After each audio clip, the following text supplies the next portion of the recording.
बांधकाम कामगारांना ओळखपत्र मिळाल्यानं त्यांना शासनाच्या विविध योजनांचा लाभ घेणं सोपं जाईल असं उपमुख्यमंत्री देवेंद्र फडणवीस यांनी म्हटलं आहे।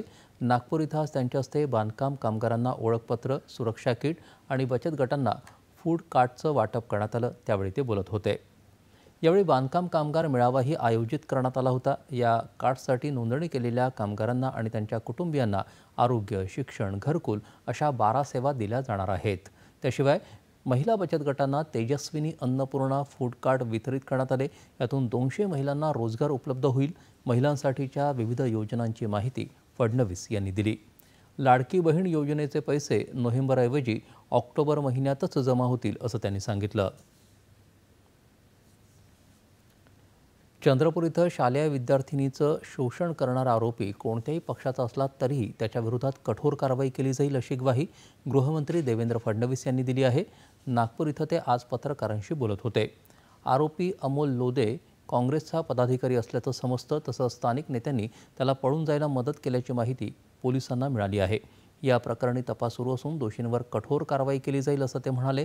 पुण्यातल्या वानवडी इथं झालेल्या घटनेप्रकरणीही पॉक्सो अंतर्गत गुन्हा दाखल केल्याचं त्यांनी सांगितलं।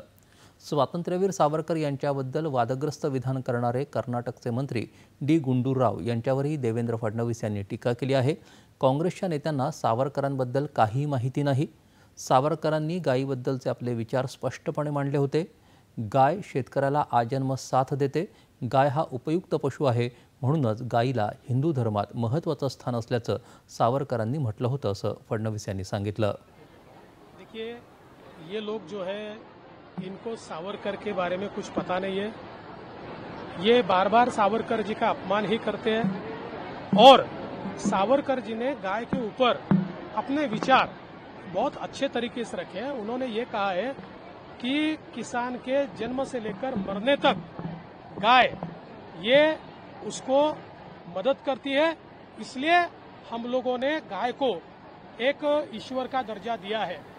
मुझे ऐसा लगता है कि इस प्रकार से सावरकर जी के ऊपर गलत बयानी करना ये राहुल गांधी ने जो शुरू किया है उसी को आगे ले जाने का प्रयास